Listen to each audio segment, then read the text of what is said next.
प्रिय विद्यार्थियों, हिंदी क्लास में आपका स्वागत है। आज हम पत्र लेखन पढ़ेंगे। पत्र लेखन का अर्थ होता है पत्र लिखना, अर्थात पत्र कैसे लिखते हैं, जो आज हम इस पाठ में सीखेंगे। आपकी परीक्षाओं में पत्र लिखने को एक प्रश्न पूछा जाता है जो लगभग 4 अंक का होता है, इसलिए पत्र लेखन को पढ़ना अत्यंत आवश्यक है। अब हम ये जानेंगे कि पत्र होता क्या है, पत्र कहते किसे हैं। तो यहाँ पर पत्र की परिभाषा है, जब हम दूरस्थ स्थानों पर रहने वाले संबंधियों, मित्रों, परिचितों से विचारों का आदान प्रदान लिखित रूप में जिस माध्यम से करते हैं उसे पत्र कहते हैं। अब हम पढ़ेंगे पत्र लेखन की हमारे जीवन में क्या उपयोगिता है। दूरस्थ स्थानों पर रहने वाले संबंधियों, मित्रों, परिचितों से विचारों का आदान प्रदान करने के लिए पत्र लेखन का बहुत महत्व है। पत्र लेखन संवाद का सबसे सस्ता एवं लोकप्रिय साधन है। अब हम पढ़ेंगे पत्रों के प्रकार या पत्रों के भेद। पत्र 2 प्रकार के होते हैं।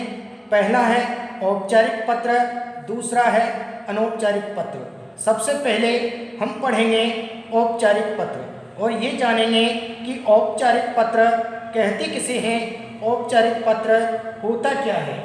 तो औपचारिक पत्र की यहाँ पर परिभाषा है, वे पत्र जो सरकारी कार्यालयों और व्यावसायिक कार्यालयों के लिए लिखे जाते हैं उन्हें औपचारिक पत्र कहते हैं। औपचारिक पत्र को कार्यालयिक पत्र, व्यावसायिक पत्र भी कहते हैं। ये पत्र उन्हें लिखे जाते हैं जिनसे हमारा निजी पारिवारिक संबंध नहीं होता है। ऐसे पत्रों में संदेश, विषय वस्तु या तथ्य की प्रमुखता रहती है। भावनाओं का यहाँ प्रदर्शन नहीं किया जाता। औपचारिक पत्र के अंतर्गत निम्न पत्र आते हैं, जैसे प्रार्थना पत्र, आवेदन पत्र, कार्यालयिक पत्र, व्यावसायिक पत्र, संपादकीय पत्र आदि। अब हम पढ़ेंगे अनौपचारिक पत्र और ये जानेंगे कि अनौपचारिक पत्र होता क्या है, अनौपचारिक पत्र कहते किसे हैं। तो अनौपचारिक पत्र की यहाँ पर परिभाषा है, वे पत्र जो अपने पारिवारिक सदस्यों, सगे संबंधियों व मित्रों को लिखे जाते हैं उन्हें अनौपचारिक पत्र कहते हैं। अनौपचारिक पत्र को व्यक्तिगत पत्र, पारिवारिक पत्र, सामाजिक पत्र भी कहते हैं। व्यक्तिगत रूप से जानने वाले व्यक्तियों को इस प्रकार के पत्र लिखे जाते हैं। अपने मन की बातें तथा सुख दुख का ब्यौरा इन पत्रों में होता है। अनौपचारिक पत्र के अंतर्गत निम्न पत्र आते हैं, जैसे पारिवारिक पत्र, मित्रों को पत्र, पड़ोसियों को पत्र, निमंत्रण पत्र, शुभकामना या बधाई पत्र, शोक पत्र या सांत्वना पत्र आदि।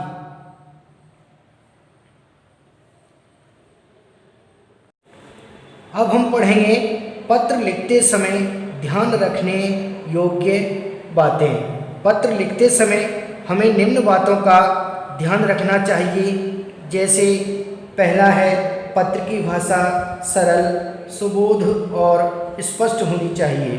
दूसरा है यथास्थान विराम चिन्हों का प्रयोग आवश्यक है। दूसरा है पत्र की बातें क्रमबद्ध हों तथा उनकी पुनरावृत्ति न हो। चौथा है पत्र में अनावश्यक बातों का उल्लेख न करें। पांचवा है पत्र में पता स्पष्ट हो तथा पिन कोड अवश्य लिखें। अब हम पढ़ेंगे पत्र का प्रारंभ, संबोधन एवं पत्र का समापन किस प्रकार के शब्दों से करें। इसकी जानकारी हेतु नीचे तालिका दी जा रही है। पहला है प्रार्थना पत्र। हम पढ़ चुके हैं प्रार्थना पत्र औपचारिक पत्र के अंतर्गत आता है। जब हम अपने विद्यालय के प्रधानाध्यापक या प्रधानाचार्य जी को हम पत्र लिखते हैं तो इनके लिए संबोधन में पत्र का जब हम प्रारंभ करते हैं तो संबोधन में बाईं तरफ हम लिखते हैं सेवा में श्रीमान, मान्यवर या महोदय। इसके बाद पत्र के अंत में जब हमारा पत्र पूरा हो जाता है तो पत्र के अंत में दाईं तरफ हम इनके लिए लिखते हैं आपका आज्ञाकारी शिष्य, प्रार्थी या भवदीय।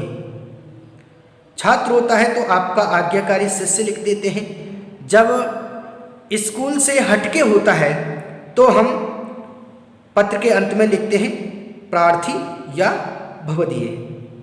इसके बाद जब हम संबंधियों को पत्र लिखते हैं, संबंधियों को जो हम पत्र लिखते हैं ये भी हम पढ़ चुके हैं। जब हम अपने सगे संबंधियों को, रिश्तेदारों को, भाई बहन, माता पिता इत्यादि को जो हम पत्र लिखते हैं ये पत्र है वो व्यक्तिगत पत्र के अंतर्गत आता है। जैसे हम अपने पिताजी को, माताजी को, चाचा जी को, मौसा जी को आदि के लिए हम पत्र लिखते हैं तो पत्र के प्रारंभ में बाईं तरफ हम लिखते हैं संबोधन शब्द। बाईं तरफ पिताजी, माता, चाचा आदि के लिए हम जो संबोधन शब्द लिखते हैं, संबोधन शब्द लिखते हैं किस तरफ? बाईं तरफ। तो हम इनके लिए संबोधन शब्द लिखते हैं पूज्य या पूजनीय। इसके बाद पूज्य या पूजनीय के बाद अभिवादन शब्द लिखते हैं। अभिवादन शब्द लिखते हैं तो अभिवादन शब्द में माता पिता, चाचा, मौसा जी आदि को हम लिखते हैं सादर प्रणाम या सादर चरण स्पर्श। पूजनीय, पूज्य या पूजनीय संबोधन शब्द के तुरंत नीचे हम लिखते हैं अभिवादन शब्द सादर प्रणाम या सादर चरण स्पर्श। इसके बाद पत्र के अंत में हम लिखते हैं दाईं तरफ आपका प्रिय, जो भी नाम होता है, आपका प्रिय पुत्र या हम आपका प्रिय राकेश, मनोज, जो भी नाम होता है हम लिख सकते हैं। या इसके बाद फिर हम स्नेह भाजन भी लिख सकते हैं। इसके बाद यदि हम अपने बड़े भाई, बड़ी बहन आदि को हम पत्र लिखते हैं तो बाईं तरफ संबोधन शब्द में हम लिखते हैं आदरणीय अथवा पूजनीय। इसके बाद अभिवादन संबोधन ये शब्द है, इसके नीचे हम अभिवादन शब्द लिखते हैं तो अभिवादन शब्द में हम लिखते हैं सादर प्रणाम। इसके बाद पत्र के अंत में हम दाईं तरफ लिखते हैं आपका अनुज। इसके बाद यदि हम गुरुजी को, अपने अध्यापक को पत्र लिखते हैं तो संबोधन शब्द में बाईं तरफ हम लिखते हैं आदरणीय या पूजनीय, आदरणीय गुरुजी या पूजनीय गुरुजी। इसके बाद आदरणीय पूजनीय गुरुजी के बाद ये तो हम लिखते हैं पत्र के प्रारंभ में बाईं तरफ। तो आदरणीय गुरुजी या पूजनीय गुरुजी के तुरंत नीचे या इनके बाद हम लिखते हैं अभिवादन शब्द। संबोधन शब्द के बाद या संबोधन शब्द के नीचे हम लिखते हैं अभिवादन शब्द। तो अभिवादन शब्द में हम लिखते हैं गुरुजी के लिए सादर प्रणाम। इसके बाद में जब हमारा पत्र पूरा हो जाता है तो पत्र के अंत में हम लिखते हैं दाईं तरफ आपका कृपा पात्र। आपका कृपा पात्र, और जो नाम होता है वो लिख देते हैं। इसके बाद में हम अपने मित्र को हम पत्र लिखते हैं, तो संबोधन में पत्र के प्रारंभ में हम लिखते हैं प्रिय मित्र। प्रिय मित्र ये तो संबोधन हो गया, जो पत्र के प्रारंभ में हम बाईं ओर लिखते हैं। इसके बाद प्रिय मित्र हम लिखेंगे, संबोधन शब्द प्रिय मित्र लिखेंगे। इसके नीचे हम अभिवादन शब्द लिखते हैं, तो हम लिखते हैं अभिवादन शब्द में मित्र के लिए सप्रेम नमस्ते।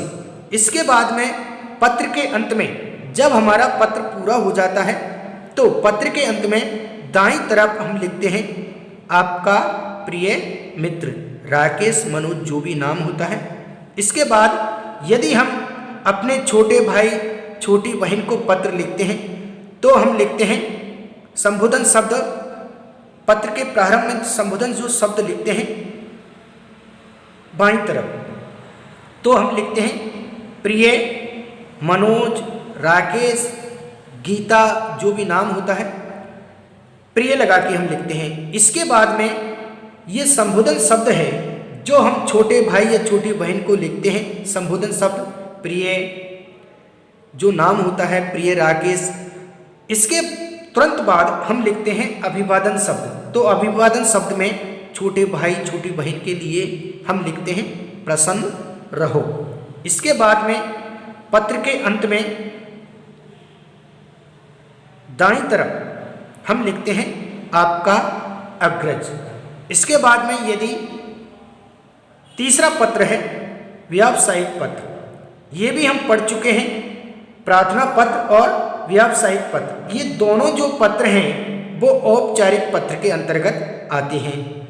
जैसे हम पुस्तक विक्रेता, प्रकाशक, संपादक इत्यादि को हम पत्र लिखते हैं, तो संबोधन शब्द में पत्र के प्रारंभ में बाईं तरफ हम लिखते हैं श्री व्यवस्थापक महोदय, मान्यवर महोदय आदि। इसके बाद में ये संबोधन शब्द के तुरंत नीचे या संबोधन शब्द के बाद हम लिखते हैं अभिवादन शब्द में नमस्कार। इसके बाद पत्र के अंत में जब हमारा पत्र पूरा हो जाता है, तो पत्र के अंत में दाईं तरफ हम लिखते हैं भवदीय आदि शब्द लिखते हैं। इस तरीके से आज हमने पत्र लेखन का विस्तार पूर्वक विधिवत रूप से अध्ययन कर लिया है। आप इसे अपनी उत्तर पुस्तिका में लिपिबद्ध करें और इसे याद करें, ताकि आपकी परीक्षाओं में इससे संबंधित प्रश्न पूछे जाते हैं तो आप बड़ी सरलता और सुगमता के साथ उसका उत्तर दे सकते हैं। आज के लिए इतना ही, शेष कल पढ़ेंगे। Thank you.